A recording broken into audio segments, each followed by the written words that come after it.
नमस्कार, वक्त UK prime का है। मैं हूं राजेश कुमार।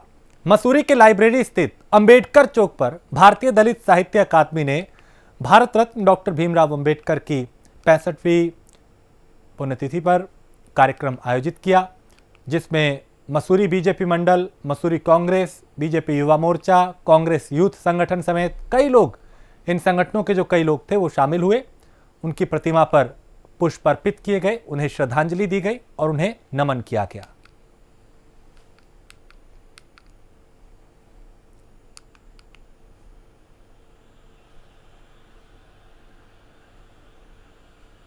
द्वारा यहाँ पर मूर्ति लगाने का कार्य हो, चाहे इसके रख रखाव का हो, चाहे परिनिर्वाण दिवस हो, चाहे उनका जन्मदिन पे हो, हर बार कार्यक्रम किया जाता है। मैं उनका आभार व्यक्त करता हूँ।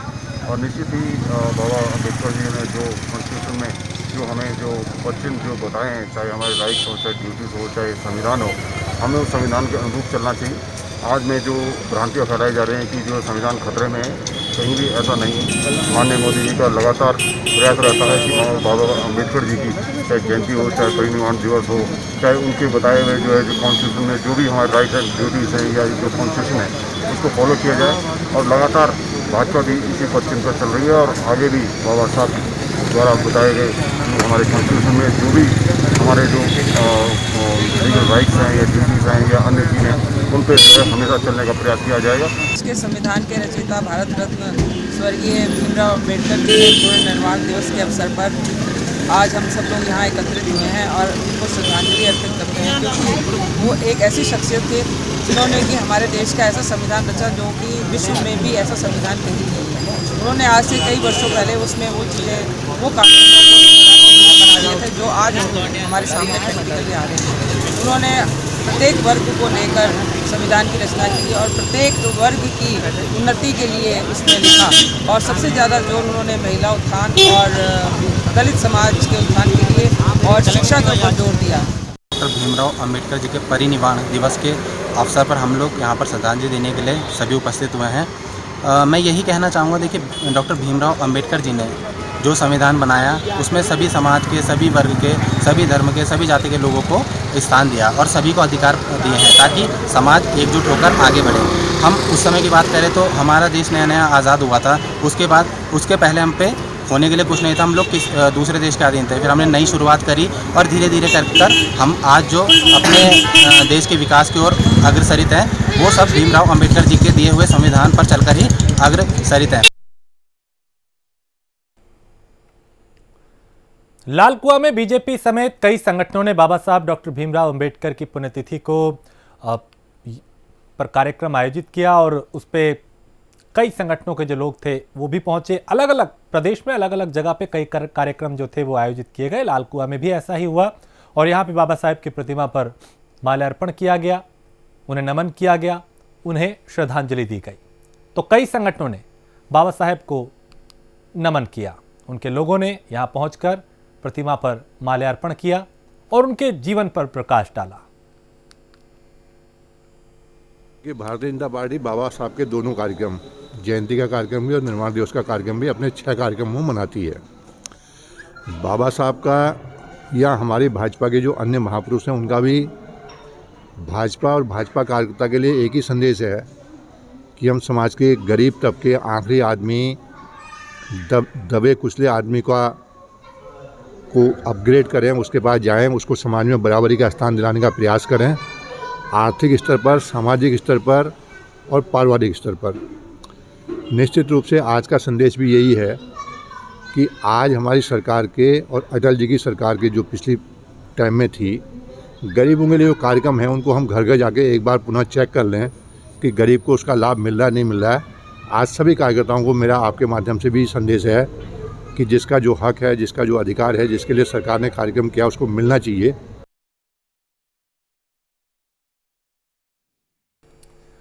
गदरपुर में महिला कांग्रेस की जिलाध्यक्ष रीना कपूर ने महिला कांग्रेस की कार्यकारिणी का गठन कर नवनियुक्त पदाधिकारियों को बधाई दी।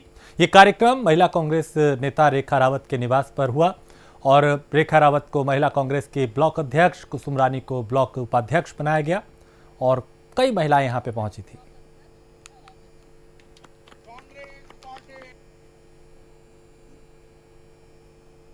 देखिए, महिला कांग्रेस को मजबूत करने के लिए आज हम उस जहां पर हमने प्रोग्राम करा वहां पर काफी महिला समूह चलते हैं। महिलाओं में काफी रोष था कि उनके लिए कोई काम नहीं आ रहा है, कोई ट्रेनिंग का प्रोग्राम नहीं हो रहा है। तो हमने ऊपर बीडीएम जो है इनके उनको फोन करा और एक शशि रावत जी हैं उनको फोन करा और महिलाओं की ट्रेनिंग के लिए हमने उनसे कहा है और उन्होंने हमें आश्वासन दिया है कि बहुत जल्द वो एक कैंप लगाएंगे और महिलाओं को ट्रेनिंग देंगे, जिससे क्योंकि महिलाएं चाहती हैं कि वो स्वावलंबी बने, उन्हें काम मिले और अपना वो भरण पोषण कर सके। और मसूरी में सनातन धर्म मंदिर के प्रथम तल पे एक दुकान में आग लग गई। आग लगने से क्षेत्र में अफरा तफरी मच गई। सूचना पर पुलिस और दमकल विभाग की टीम वहां पहुंची और आग पर काबू पाया गया। आग से लाखों का नुकसान हुआ।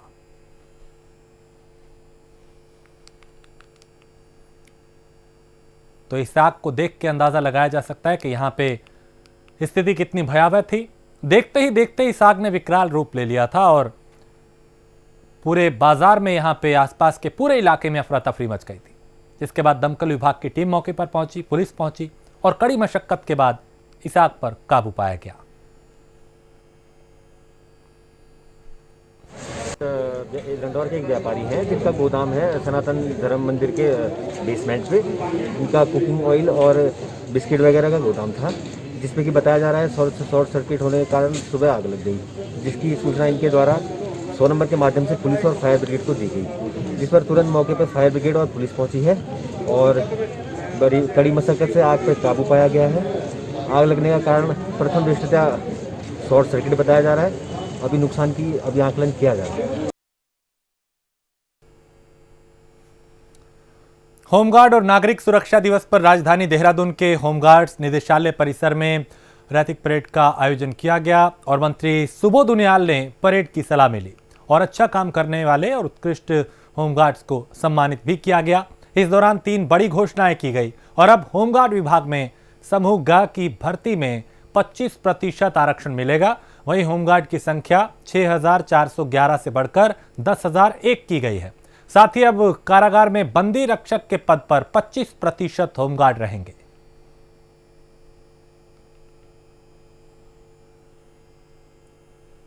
तो साफ छवि वाले होमगार्ड को सम्मानित किया गया। जिन्होंने बेहतर काम किया उनका मनोबल बढ़ाया गया।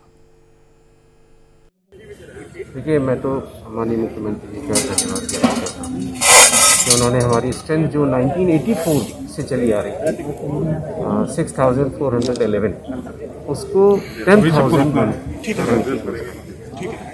नंबर 2, हरिद्वार में सिविल डिफेंस इकाई के गठन की घोषणा। और नंबर 3 जो बहुत इम्पोर्टेंट है, जेल विभाग में बंदी रक्षक होते हैं, उसमें होमगार्ड को 25% का रिजर्वेशन और होमगार्ड विभाग में जो समूहगाह के पद होंगे उसमें भी हमारे होमगार्ड्स को 25% रिजर्वेशन की माननीय मुख्यमंत्री के द्वारा अपने मैसेज 10,000 आपने 10,000 का इनका जो स्ट्रक्चर 6,411 जो कुल मिलाकर के इनका स्ट्रक्चर है राज्य में, उसकी संख्या को बढ़ा के 10,000 किया जा रहा है। होमगार्ड की मिनिमम पे तो 18,000 रुपये काफी पहले कर दी गई है। 10,000 का स्ट्रक्चर बढ़ाया गया है। स्ट्रक्चर को बढ़ा के 6,000 ताकि ज्यादा से ज्यादा नौजवानों को होमगार्ड में भर्ती होके राज्य की सेवा करने का अवसर मिले, वहां रोजगार भी मिले और उनको सेवा करने का अवसर भी मिले। और डोईवाला विधानसभा के शीला चौकी में बनी झील को लेकर सोशल मीडिया में चल रही लीकेज की खबरों का सिंचाई विभाग के अधिकारियों ने खंडन किया और अधिकारियों ने कहा कि झील के निर्माण में सभी मानकों का ख्याल रख के इस झील का निर्माण कराया गया है। उद्घाटन के लिए पानी को रोका गया था, वो पानी भी मात्र 2 दिन में ही झील में भर गया। टेस्टिंग के बाद ही झील का उद्घाटन सीएम से कराया गया है। इसलिए झील को लेकर बातें या वीडियो सोशल मीडिया में डाले हैं वो दुर्भावना के कारण डाले जा रहे हैं।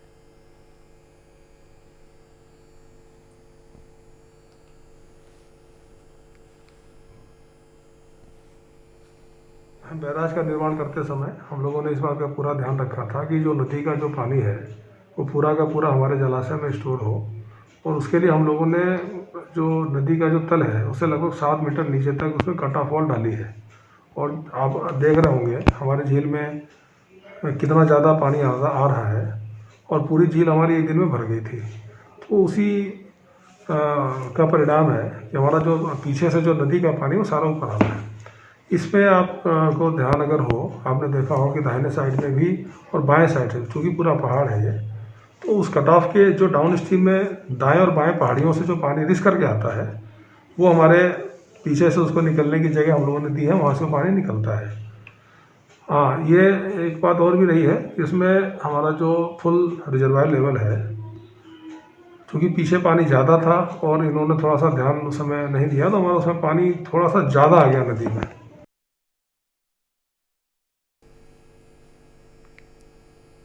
रुड़की के सिविल अस्पताल में बनाया गया रैन बसेरा अब कोरोना की जांच कराने के फॉर्म देने के काम आ रहा है। ये रैन बसेरा अस्पताल में भर्ती हुए मरीजों के तीमारदारों के रुकने के लिए बनाया गया था, लेकिन इसमें आज तक कोई नहीं रुका। संस्था ने भी अब इस रैन बसेरे से हाथ खड़े कर दिए हैं और यानी जो देख रेख है उसके लिए रखे गए कर्मचारी को भी हटा दिया गया। बता दें कि कुछ साल पहले रुड़की के सिविल अस्पताल में एक सामाजिक संस्था के जरिए रैन बसेरे का निर्माण कराया गया था। अस्पताल में भर्ती मरीजों के तीमारदारों को अस्पताल में सोने और रुकने में कोई दिक्कत ना हो, इसको लेकर इसे बनाया गया था।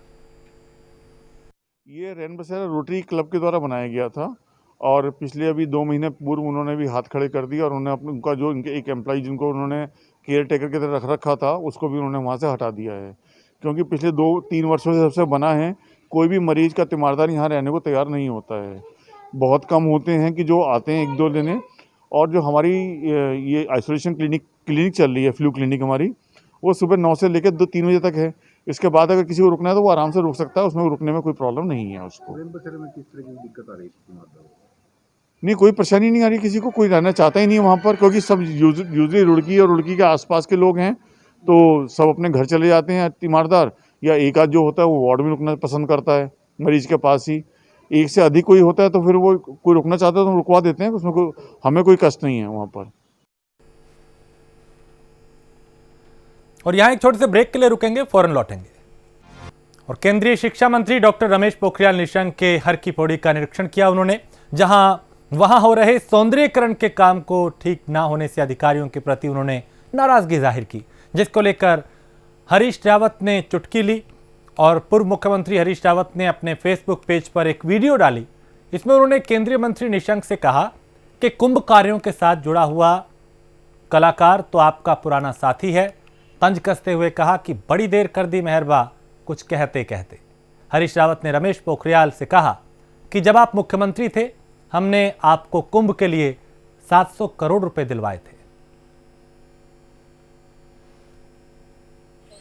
उनको चिंता करने की जरूरत नहीं। उनकी सरकार में तो मैं तब मुख्यमंत्री था, कैसे लड़ भिड़ करके मैं योजनाओं को लाता था। वो तब केंद्र में मंत्री होते थे, वो तब और अब देखेंगे तो जमीन और आसमान का अंतर है। तो हरीश रावत भाई साहब मैं उनको बहुत सम्मान देता हूँ, लेकिन उनको याद दिलाना चाहता हूँ कि उनकी सरकार ने हमारे साथ क्या क्या किया, पता तो चले, बताएं वो लोगों को। अब वो नहीं बता पाएंगे तो हम बताएंगे। श्री निशंक उपवाचो कहते हैं कि हर की पैड़ी पर जो निर्माण कार्य हो रहे हैं उनमें धन की बर्बादी हो रही है।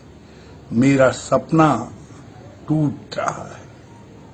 मैं श्री निशंक जी से कहना चाहता हूं, कुंभ कार्यों के साथ जुड़ा हुआ कलाकार तो आपका पुराना साथी है। बड़ी देर कर दी मेहरबान कुछ कहते कहते। और सपना पूरा होगा कैसे? कुंभ के लिए पैसा कितना मिला? जब आप मुख्यमंत्री थे हमने 700 करोड़ रुपया दिलवाया था आपको कुंभ के लिए। और आज की तुलना में जरा देखिए, यदि 4000 करोड़ रुपया भी मिले तो तुलनात्मक रूप से कम है। कितना दिया केंद्र सरकार ने हरिद्वार के कुंभ के लिए? आप लिखते बहुत अच्छा हैं मेरे प्यारे प्यारे भाई, कुछ आप हरिद्वार की धरती पर भी लिखिए। ओली में सरकारी जमीन पर कब्जा और अतिक्रमण को लेकर प्रशासन सख्त है। उपजिलाधिकारी जोशीमठ कुमकुम जोशी ने पर्यटन स्थली ओली का निरीक्षण कर स्थानीय लोगों से अवैध निर्माण को तुरंत हटाने के निर्देश दिए, जिसके बाद कुछ लोगों के जरिए उपजिलाधिकारी को ज्ञापन सौंपा गया, जिसमें लोगों ने मांग की है कि उन्हें ओली में रोजगार दिया जाए, जिस पर इस संबंध में उपजिलाधिकारी ने विचार करने की बात कही। ये ओली का मैंने कल भ्रमण किया था, तो वहाँ पर कुछ स्थानों पर अवैध रूप से सरकारी भूमि पर कुछ टिन शेड निर्माण किए गए हैं, जिनको हटाने के लिए प्रशासन तत्पर है। और साथ ही ग्रामीणों ने आज मेरे सामने आकर अपनी समस्याएं रखी हैं, जिसमें उन्होंने ये कहा है कि ओली में जो है स्थानीय युवाओं को रोजगार के लिए कुछ साधन दिए जाएं, कुछ व्यवस्था की जाए, जिस पर विचार किया जाएगा। और मसूरी में घंटाघर सनातन धर्म मंदिर के फर्स्ट फ्लोर पर अचानक आग लग गई, जिससे इलाके में अफरा तफरी मच गई और आग पे काबू पाने के लिए दमकल विभाग की टीम वहां पे पहुंची और कड़ी मशक्कत के बाद आग पर काबू पाया गया।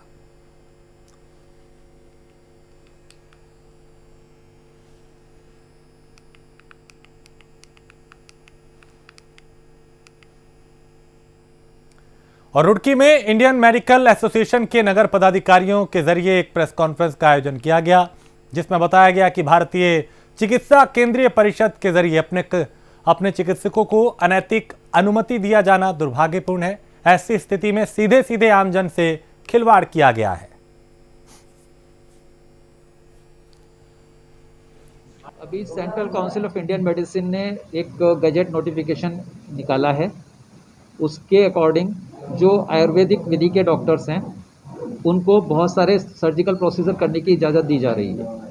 जो सर्जिकल प्रोसीजर एक क्वालिफाइड एमएस को करने चाहिए, एमएस ऑर्थोपेडिक्स को, एमएस आई को, एमएस सीएनटी को, एमएस जनरल सर्जन को करने चाहिए, वो सारे प्रोसीजर आयुर्वेदिक डॉक्टर्स ने को करने की इजाज़त दी जा रही है।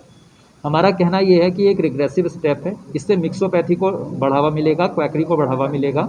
हम ये चाहते हैं कि जिसकी जो विद्या है, जिसकी जो पैथी है, उसको उसी में काम करने की इजाज़त दी जाए। आयुर्वेद वालों को आयुर्वेद की इजाज़त दी जाए, जिससे कि उनका बढ़ावा हो, आयुर्वेद का बढ़ावा हो। आईएमए आयुर्वेद के बिल्कुल खिलाफ नहीं है। आईएमए चाहती है कि आयुर्वेद को बढ़ावा मिले।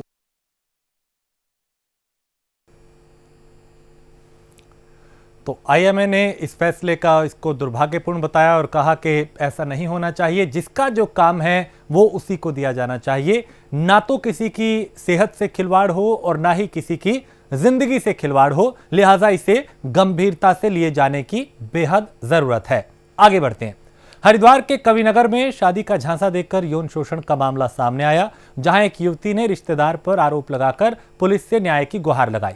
पीड़िता का कहना है कि आरोपी ने उसे शादी का झांसा देकर उससे 8 साल तक उसका शोषण किया, लेकिन अब युवक ने शादी करने से इनकार कर दिया और कल उसकी शादी है, जिसको लेकर पीड़िता ने थाने पहुंचकर युवक के खिलाफ एफआईआर दर्ज कराई है, जहां पुलिस ने मामले की जांच शुरू कर दी।